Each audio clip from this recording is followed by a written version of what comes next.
ออกล้วงทิศตรงกลางนะครับ แล้วก็ไปขึ้นที่ตะวันตกนะครับน้องทีมงานนะครับไม่ใช่แค่เต้าหยองนะครับจะมีน้องอัพนะครับแล้วก็น้องเต้านะครับเต้าหยองพันธุ์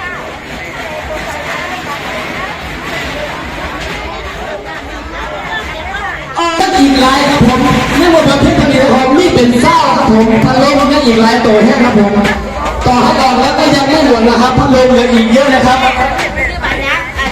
ไม่ว่าจะเป็นแม่หัวข้าวก็ยังอยู่พัดลมยังอยู่ทีวียังอยู่นะครับผม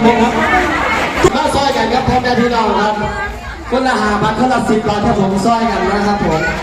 เล็กๆน้อยๆคนละเล็กคนละน้อยครั้งแรกของวัดเลยนะครับมาช่วยกิจกรรมงานบุญของเราต้องขอบคุณนะครับหนุ่มน้อยทั้ง4นะครับที่ลงมาช่วยงานบุญงานกุศลนะครับทั้งรอทั้งใจดีทั้งใจบุญเลยนะ